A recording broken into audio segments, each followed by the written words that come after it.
안녕하세요 여러분. 이번 시간에는 중단원 1의 국가 구성원으로서 바람직한 자세는 무엇인가 중에서 우리 지난 시간에 우리가 바람직한 국가가 추구해야 할 가치에 대해서 배웠는데, 이번 시간에는 중단원의 그 다음 단원 시민이 갖추어야 할 가치는 무엇인가에 대해서 공부를 해보겠습니다. 자, 일단 시민의 의미에 대해서 살펴볼게요. 시민이란 어떤 사람을 시민이라고 우리는 지칭하죠? 시민은 사실 고국면에 살고 있어도 시민이라고 볼 수 있죠. 서산시의 시민이니까. 시민은 보통 어떤 의미를 가지고 있냐면 민주주의의 구성원으로 헌법이 보장하는 권리 그리고 의무를 지는 자유로운 사람, 이 사전적인 의미의 시민입니다. 그런데 이제 보통 좀 비슷한 게 국민과 조금 느낌이 비슷하죠. 어쨌든 시민의 의미는 민주주의의 구성원으로서 권리, 의무를 지고 또 자유롭게 자신의 어떤 것을 누리고 사는 사람들을 이제 시민이라고 합니다. 만약에 내가 권리만 누리고 의무를 지지 않는다면 진정한 시민이라고 볼 수는 없겠죠. 자, 그럼 이번 시간에 시민이 갖춰야 될 자질은 어떤 것이 있는지 한번 살펴보겠습니다. 일단 아까 이야기했듯이 진정한 의미의 시민이 되려면 자신이 어떤 권리를 지니고 그리고 어떤 의무를 다해야 되는지를 먼저 알아야 합니다. 그래서 권리가 무엇인지를 알아야 권리 행사를 할 수 있겠죠. 그래서 내가 누릴 수 있는 권리가 무엇인지를 알고 그리고 권리를 바르게 행사하는 게 가장 먼저 지녀야 할 자세인데, 여기서 말하는 권리는 우리가 2학년 1학기 때 배웠던 자유권, 그리고 평등권, 참정권, 청구권, 사회권 등이 있습니다. 이거 한번 간략하게 한번 살펴볼게요. 자유권은 여러분들이 잘 알고 있을 것 같은데, 자유권은 국가 권력의 자유를 제한받지 않을 권리입니다. 혹시 생각나는 거 있나요? 우리 지난 시간에 배웠던 자유권의 예 중에 생각나는 거. 거주 이전의 자유, 그리고 직업 선택, 그리고 종교 선택의 자유, 사상과 양심의 자유, 표현의 자유가 있겠죠. 이런 자유권은 국가 권력이나 타인이 방해하지 않는 한 내가 누리게 되는 그런 권리, 그리고 남들의 자유를 침해하지 않는 한 내가 온전히 누릴 수 있는 그런 권리이다라는 것을 우리가 배웠었습니다. 이런 자유권이라는 권리를 행사할 수 있고, 그리고 두 번째는 평등권이 있습니다. 평등권은 이것 또한 배운 단어인데, 평등권은 누구나 법 앞에서 평등하고 인종이나 성별, 신분, 종교, 지역에 따라서 차별받지 않을 권리입니다. 자, 그리고 참정권과 청구권은 여러분들 사회 시간에 배웠는지 모르겠지만 조금 낯설 거예요. 참정권은 말 그대로 국민이 국가의 의사 결정에 참여할 수 있는 권리입니다. 그래서 선거 또는 투표를 뜻하는 거겠죠. 그래서 일정 조건을 갖춘 국민은 누구나 선거를 할 수 있고, 그 선거에 참여한다는 의미는 뭐냐면 내가 대통령이나 국회의원이 또 될 수 있다는 그런 말입니다. 그리고 이제 투표권은 국가의 어떤 의사결정을 할 때 내가 한 표 던질 수 있는 그런 식으로 이제 대의민주주의로서의 참여권을 의미합니다. 그리고 청구권은 뭐냐면 국민이 국가에게 어떤 일을 해달라고 청구할 수 있는, 뭔가 요구할 수 있는 그런 권리입니다. 예를 들면 다른 나의 어떤 기본권을 누군가가 침해하고 있다, 그리고 국가가 침해하고 있다, 그러면 이를 구제해달라라고 요구할 수 있는 권리가 청구권입니다. 그래서 국가 배상 청구권, 그리고 재판 청구권 등이 있습니다. 그리고 사회권은 인간으로서의 당연히 누려야 할 최소한의 생활을 보장받는 것을 사회권입니다. 그래서 뭐 교육을 받을 권리, 근로의 권리, 사회 보장을 받을 권리, 쾌적한 환경에서 살 권리 등이 있죠. 자, 이렇게 여러 가지 권리들이 있는데 우리가 이것을 알지 못하면 권리 행사를 하지 못하겠죠. 그래서 나에게 이런 권리가 있구나라고 알아두면 되는데, 여기서 중요한 것, 우리가 지난 시간에도 얘기했듯이 이 권리라는 것은 나의 권리만 있는 게 아니라 중요한 거는 다른 사람들도 이런 권리가 있다는 뜻이잖아요.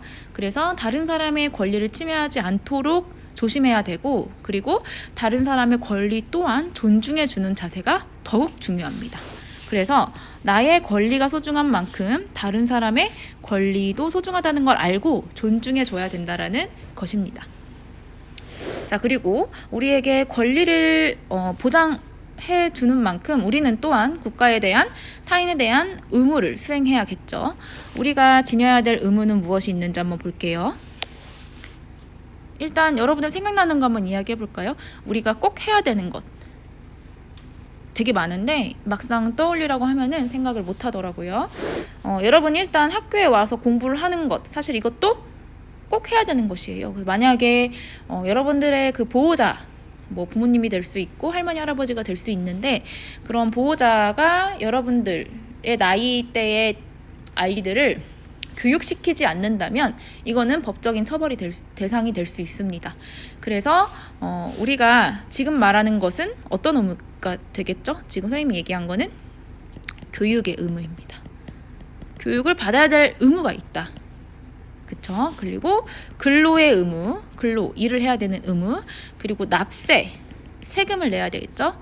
세금을 납부해야만 하는 그런 의무, 그리고 또 추가적으로 환경 보전의 의무, 그리고 뭐 재산권 행사의 공공복리 적합 의무, 뭐 기타 등등이 있습니다.